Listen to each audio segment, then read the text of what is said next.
Salut, ça va? Ça va bien et toi? Ça va. Bon, on est revenu parce qu'il y a des personnes par rapport à la vidéo que j'ai faite, oui. Ils demandaient des réponses. Il a demandé, je sais pas si tu as vu une ambiguïté par rapport, il a dit que pas d'ambiguïté. Oui. Il a demandé pour savoir, est-ce que Jésus c'est Dieu? Pourquoi et sans ambiguïté? Pas avec des paraboles. Est-ce que tu peux répondre à ça? Alors moi je vais dire clairement, Jésus n'a pas dit de manière comme vous le pensez ou comme vous le demandez, je suis Dieu. Jésus ne l'a jamais dit dans la Bible, dans toutes les Bibles au monde, il ne le dit jamais. Mais il dit, avant qu'Abraham fût, je suis. Et ce je suis là, c'est exactement ce que Dieu a dit à Moïse. C'est pour ça que les Juifs ont pris des pierres pour le lapider. Et à d'autres reprises, il dit je suis. Et les soldats, à un moment, ils sont tombés par terre quand il a dit je suis. Donc après, pour vous dire honnêtement, hein, il y a un passage où Jésus dit je suis le premier et le dernier. Mais dans le Coran, Allah dit je suis le premier et le dernier. C'est sans ambiguïté, c'est clair. Si Allah, dans le Coran, il dit « je suis le premier et le dernier » et que Jésus dit la même chose dans la Bible, dans toutes les Bibles au monde, dans le livre d'Apocalypse au chapitre 1, il dit aussi la même chose « je suis le premier et le dernier ». C'est dans quel verset dans... Apocalypse chapitre 1. Ouais. Et c'est le chapitre 1 et alors, le verset, je suis désolé, je crois que c'est le verset 17, je crois. Il faudra revoir ça. Mais sinon, il le dit clairement et c'est bien Jésus-Christ.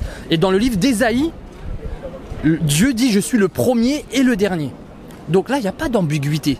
Il n'y a aucun prophète au monde à part Jésus dit je suis le premier et le dernier. Moïse n'a jamais dit je suis le premier et le dernier. Ni Abraham, ni Daniel, ni Zacharie. Aucun prophète n'a dit je suis le premier et le dernier. Jésus-Christ seul l'a dit. Et ça c'est clair, c'est net. Et malgré ça vous n'y croyez pas. Je vais vous dire une chose. Jésus a dit clairement de sa bouche inspirée par Dieu le Père, je vais être crucifié. Je vais être condamné à mort et je vais ressusciter le 3e jour. Il le dit à maintes reprises dans les évangiles. Il le dit clairement. C'est noir sur blanc, c'est écrit. Est-ce que vous y croyez? Non. Vous n'y croyez quand même pas. Ça veut dire que même si dans la Bible il y aurait écrit que Jésus aurait dit « je suis Dieu », eh ben vous n'y aurez quand même pas cru. Puisque vous ne croyez pas quand Jésus dit « je vais être crucifié » dans Matthieu chapitre 20, dans Matthieu chapitre 20, à partir du verset 17-18, il dit clairement à ses apôtres, je vais être crucifié, je vais être condamné à mort.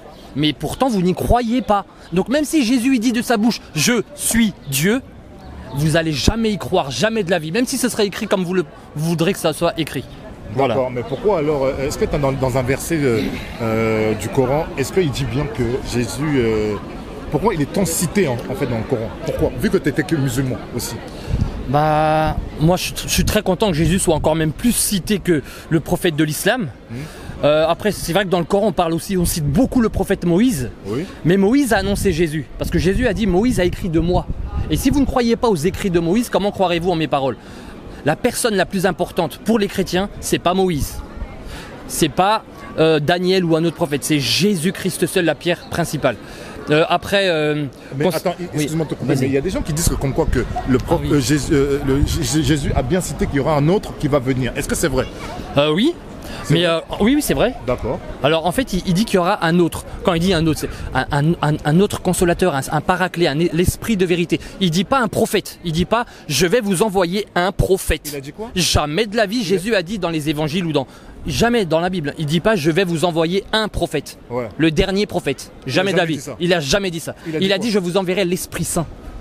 Bref, vas-y. Tu te rappelles, non? Attends, est-ce que tu te rappelles de tout arrêter? L'Esprit Saint? Ouais. Oui. Vas-y, l'Esprit Saint, vas-y.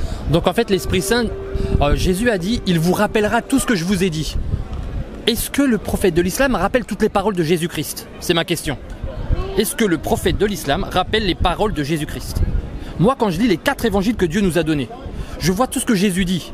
Et quand je vais voir dans le Coran et dans la Sunna, je vois pas trop les paroles de Jésus que le prophète Mohammed rappelle.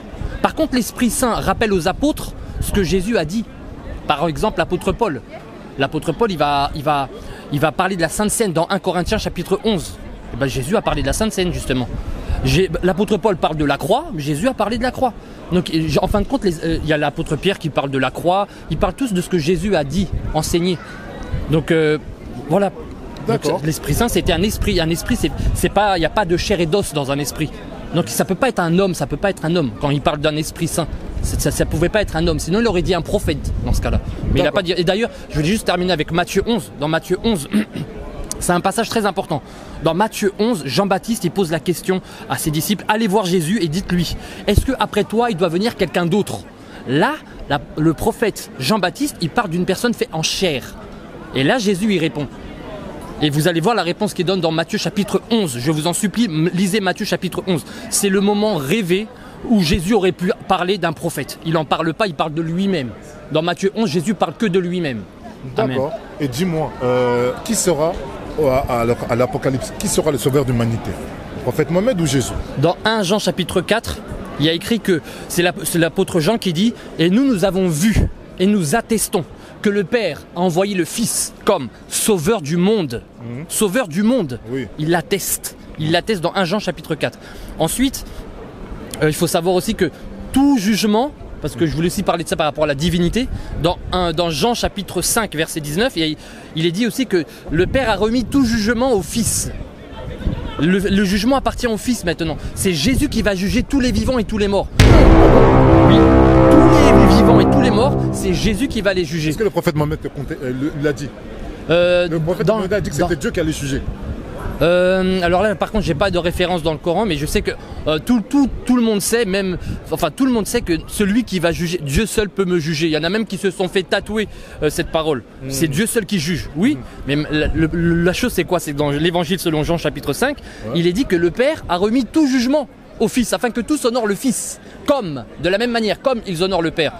Si Jésus, c'est lui qui va juger, alors il possède une caractéristique qui n'est pas humaine. C'est pas le prophète Elle est divine. C'est pas le prophète Mohammed. Non, Mohammed ne va pas juger les hommes et les vivants et les morts. C'est Jésus-Christ qui va même juger. Même le prophète Mohammed, il va le juger? Tout le monde sera rassemblé devant Jésus. Et pour nous les chrétiens, on sait très bien que Jésus va juger tout être vivant, tout homme, toute créature, tout homme, toute femme. Est-ce que Jésus c'était un être vivant? Ou bien c'est un être d'esprit? C'est un être vivant, esprit, mais il s'est fait chair. Il s'est fait chair pour montrer l'exemple et pour aller à la croix, parce qu'il fallait un sacrifice. Est-ce qu'il est tourné? Est-ce que le prophète Jésus, Issa, parce que je vais respecter, est-ce que il a été retourné chair ou esprit? Il a été retourné en chair, parce que les apôtres discutaient avec Jésus avant l'ascension. C'était il y a quelques jours d'ailleurs. Mais quand il est remonté au ciel, il était remonté en chair.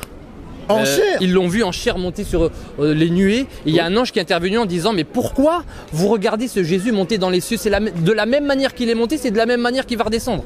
C'est ce que dit l'ange aux apôtres. Il est parti en chair, mais par contre c'était un chair glorifié. Ça veut dire que c'était pas la chair qu'il avait du temps de son ministère avec les apôtres, mais quand il est ressuscité, quand Jésus est ressuscité, il est sorti du tombeau, son corps était glorifié, il pouvait traverser les murs. D'ailleurs, quand il est apparu à l'apôtre Thomas, qui ne croyait pas à sa résurrection, eh ben, la Bible dit qu'ils étaient dans une salle et les portes étaient fermées. Et dans cette salle où les portes étaient fermées, Jésus apparaît et il leur dit que la paix soit avec vous. Et ensuite, il va parler à Thomas en lui disant: heureux ceux qui n'ont pas vu, mais qui ont cru. Nous, les chrétiens, on n'a pas vu la résurrection de Jésus. On ne l'a jamais vu, mais on y croit et nous sommes heureux. Mais qui dit résurrection dit qu'avant, il était mort. Il est passé par la mort avant, c'est-à-dire la croix. C'était pas un faux semblant comme. C'est pas un faux semblant. C'était vraiment lui à la croix. C'était vraiment réellement. Il est réellement ressuscité. C'est ce qui a été dit dans Luc chapitre 24. Jésus-Christ est réellement ressuscité. Ce n'est pas du tout un faux semblant. D'accord, ok. Bah, vous allez voir dans l'espace commentaire. Est-ce que Aboubakir a dit la vérité ou pas? Donc laissez-moi dans l'espace commentaire et après on fera peut-être une troisième partie pour répondre encore la dernière fois. Après on va le laisser tranquille parce que je pense qu'il a. On peut poser plein de questions. D'accord. Est-ce que tu as un petit dernier mot par rapport au commentaire? Bah moi ce que j'invite vraiment à toute personne, musulman, pas musulman, peu importe, lire l'évangile, au moins un évangile en entier dans sa vie, c'est très important. Voilà, c'est le conseil que je voudrais donner. Ok, merci.